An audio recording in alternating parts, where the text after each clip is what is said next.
palabras no tienen amargura sino decepción, y serán ellas el castigo moral para los que han...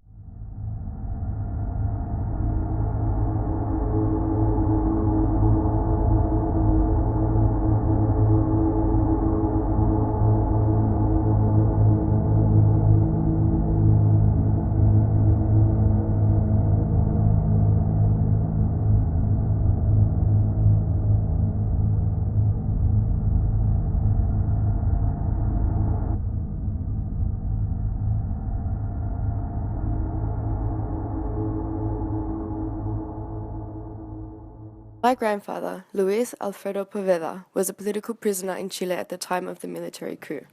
He was very involved in the politics at the time, particularly in Linares, as a delegate for Allende's policies to help the farmers and the people of Chile provide economic sustainability. He was arrested shortly after President Allende had been assassinated and was taken to a prison camp with other political activists, where he was interrogated and tortured. My mum and aunties recall him telling them how he tore the pages of his address book and ate the paper while he was waiting to be interrogated so that his friends and other political activists were not arrested. My grandfather was held as a political prisoner for 2 years and after his release was exiled from Chile. However, he wasn't going to leave his family, so with the help of Amnesty International, my grandparents and their 6 children moved to Australia as refugees, where they settled with my grandmother's brother.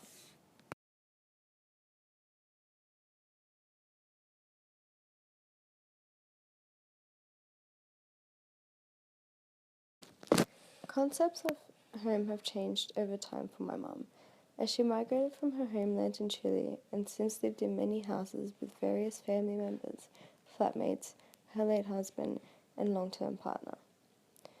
My mum and her twin were 9 years old when they migrated to Australia, and while she will always remember where she came from and will always have a connection to Chile, she essentially grew up here, and so for her, home is here in Australia. However, my mum does not consider 4 walls and a roof to define her home. That is where she lives. But because as with anything in life, it could all be taken away. So for her, home is where the heart is, and that is with her family and her closest friends. My auntie Angelica, on the other hand, is very firm in her perception of home. Like my mum, she also has lived in many houses and obviously also migrated from another country. However, she is extremely proud and the first to say that Australia is her home. She considers Chile to be her place of birth, but because of her experiences there with the coup and her father's treatment, as well as her own, she refuses to acknowledge such a place as home. For her, home is somewhere that is comfortable, loving, warm, and surrounded with good and happy memories.